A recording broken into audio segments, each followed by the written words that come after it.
Et si l'amour, c'était bien plus qu'un simple sentiment, si c'était en fait une quête.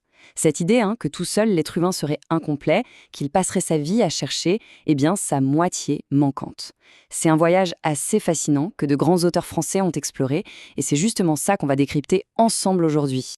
Alors, on plonge direct dans le vif du sujet avec la question qui est au cœur de tout.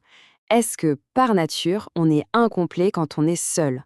C'est une idée puissante, presque un peu dérangeante, qui traverse une grande partie de la littérature. Bon, avant d'aller plus loin, il faut qu'on soit clair sur un mot-clé. La complétude. C'est quoi au juste? Imaginez un puzzle enfin terminé. Voilà. C'est cet état où on se sent entier. Et dans cette logique, l'amour, ce n'est pas juste la cerise sur le gâteau. Non, non. C'est carrément la pièce centrale, celle sans laquelle tout le reste n'a aucun sens. Ok, donc si on part du principe qu'on est incomplet, la première chose qu'on ressent, c'est un vide existentiel. Et l'amour, dans cette vision, ce serait le plus puissant des antidotes à ce sentiment de solitude.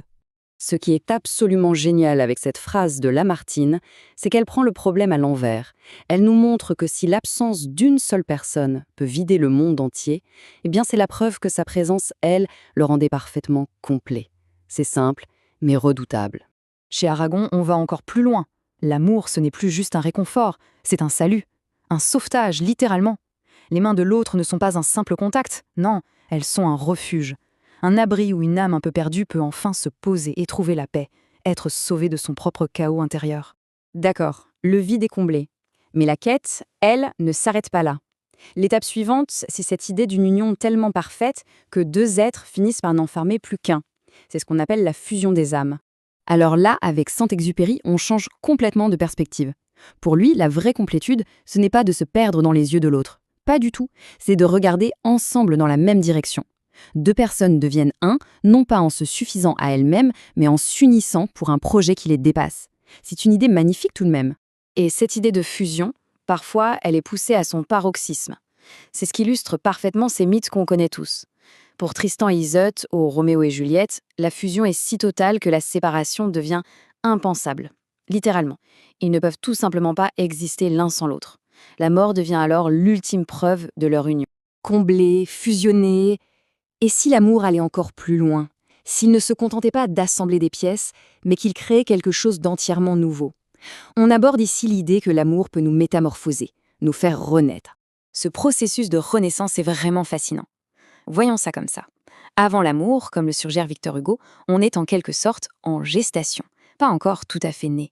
C'est la rencontre amoureuse qui agit comme le déclencheur, qui fait naître véritablement notre âme. Et Balzac, lui, pousse l'idée à son maximum, la passion peut carrément créer une femme nouvelle, une personne qui efface son passé pour devenir tout avenir. C'est une page blanche, une renaissance totale. Et enfin, pour être vraiment complet, il faut que l'expérience elle-même soit totale. La dernière facette de cette quête, c'est de voir l'amour comme une expérience qui submerge absolument tout, le corps, l'esprit, chaque sens. Cette phrase de Racine est d'une force incroyable. On ressent ce trouble qui saisit l'être tout entier. L'amour, ce n'est pas une idée abstraite, c'est une sensation physique, émotionnelle, extrême. C'est un envahissement complet où le corps et l'esprit sont pris dans le même tourbillon. C'est exactement ça, la totalité. C'est quand l'amour occupe chaque pensée, sature chaque sensation, au point qu'il n'y a plus de place pour rien d'autre. C'est un état d'absorption si complet qu'on en oublie presque tout le reste. Et Camus nous donne peut-être la clé de cette totalité, le don.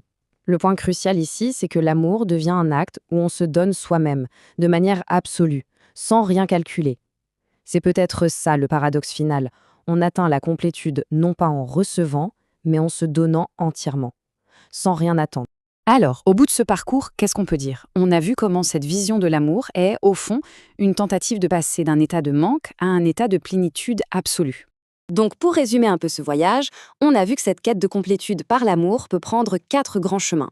Combler le vide de la solitude, fusionner son âme avec une autre, renaître en tant que nouvelle personne, ou encore vivre une expérience qui nous absorbe corps et âme. Et voilà, la boucle est bouclée. On revient à notre question de départ, mais avec un regard tout neuf. Après avoir exploré cette vision de l'amour comme remède ultime, il reste une question immense, presque vertigineuse. Un être a-t-il vraiment besoin d'un autre pour être complet? La réponse, elle n'est écrite nulle part.